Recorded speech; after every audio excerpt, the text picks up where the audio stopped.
আসসালামু আলাইকুম। আজকের ভিডিওতে আমরা আলোচনা করব রানের চিপায় চুলকানি নিয়ে। এই সমস্যাটি নিয়ে অনেক মানুষ অনেক কষ্ট করে থাকেন। রানের চিপায় চুলকানি, অনেক ওষুধ খান। অনেক সময় দেখা যায় অনেক মানুষ রাস্তার পাশে যে হকাররা বিভিন্ন ধরনের ওষুধ বিক্রি করে সেই ওষুধগুলো পর্যন্ত কিনে খান, সেই ক্রিমগুলো লাগানোর পরে চামড়াটা পর্যন্ত পুড়ে যায়, তারপরেও কিন্তু ভালো হয় না। তো আজকের ভিডিওতে আমরা আলোচনা করব কিভাবে আপনারা রানের চিপার চুলকানি দূর করবেন এবং কেন এই রানের চিপায় চুলকানি হয় এবং কিভাবে আপনারা এটা প্রতিরোধ করতে পারবেন। তো রানের চিপায় চুলকানি এটি মূলত হচ্ছে আপনার ফাঙ্গাল একটি ইনফেকশন বা ছত্রাকজনিত একটি সংক্রমণ। মেডিকেলের ভাষায় আমরা এই সমস্যাটাকে টিনিয়া ক্রুরিস বলে থাকি। তো এটি আসলে যাদের এরকম হয় যে আপনার রানের চিপাটা সবসময় ঘামের কারণে বেশি থাকে বা যাদের ওজনটা একটু বেশি থাকে, দেখা যায় যে তাদের রানের চিপাটা সবসময় স্যাঁতসেঁতে থাকে, তাদের ডায়াবেটিস রয়েছে, তাদেরও কিন্তু এই সমস্যাটা হতে পারে। তো এই রানের চিপা চুলকানি আপনারা কিভাবে প্রতিরোধ করবেন? নাম্বার 1, আমরা পরামর্শ দিয়ে থাকি পরিষ্কার পরিচ্ছন্ন থাকা। অনেকে আছে প্রতিদিন গোসল করে না, ময়লা থাকে, সঠিকভাবে নিজের শরীরটা পরিষ্কার করে না। তাদের জন্য আমাদের পরামর্শ থাকবে আপনারা নিয়মিত গোসল করবেন এবং যে শরীরকে পরিষ্কার রাখবেন, পাশাপাশি নিজের শরীরটাকে শুকনো রাখা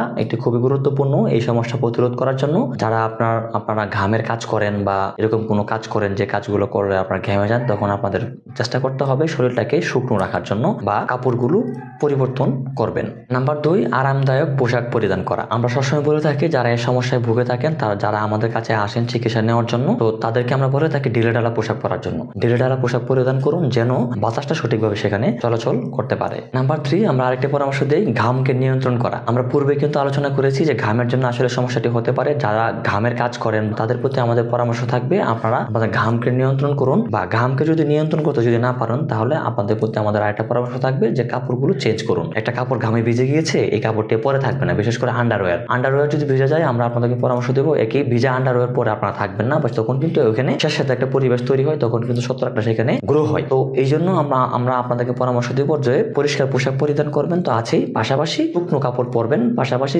ঘাম জাতীয় যে কাজগুলো, ঘামের যে কাজগুলো আছে বা শরীরটা যদি ভিজে যায় বা যদি ঘেমে যায় তখন কিন্তু পোশাকটা পরিবর্তন করে ফেলতে হবে। নাম্বার 4, ব্যক্তিগত জিনিসপত্র আলাদা করে রাখা। অনেক সময় এরকম দেখেছি যে একজনের আন্ডারওয়্যার আরেকজন পরে ফেলতে, বা একজনের প্যান্ট আরেকজন পরে ফেলতে, বা একজনের জামা আরেকজন পরে ফেলতে, এবং যারা এই ধরনের সমস্যায় ভুগছেন তাদের প্রতি আমাদের পরামর্শ থাকবে আপনার জিনিসপত্রগুলো আলাদা রাখুন। অন্যের জিনিসপত্র আপনি পরবেন না এবং আপনার জিনিসপত্রগুলো অন্যকে পরা থেকে বিরত রাখুন। তো যাদের এই সমস্যা হয়ে গিয়েছে তারা আসলে কি করবেন?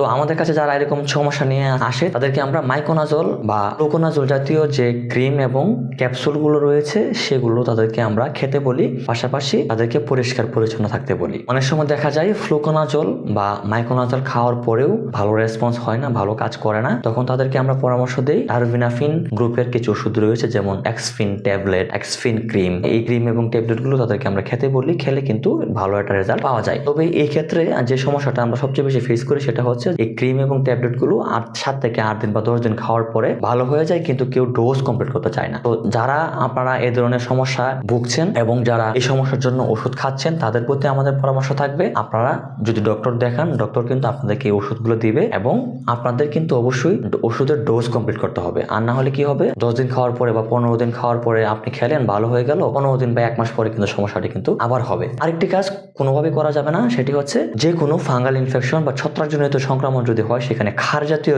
যদি কোনো পদার্থ, যদি ক্ষার জাতীয় কোনো জিনিস যদি ব্যবহার করা হয় তখন কিন্তু সেটি বরঞ্চ কমে না, বরঞ্চ আরো বাড়ে। তো ফাঙ্গাল ইনফেকশন যদি হয় আপনার রানের চেপায় হোক বা শরীরে অন্য কোথাও যদি ফাঙ্গাল ইনফেকশন যদি হয়, আপনারা সাবান ব্যবহার অথবা ক্ষার জাতীয় যে জিনিসগুলো আছে সেগুলো ব্যবহার থেকে আপনারা বিরত থাকুন।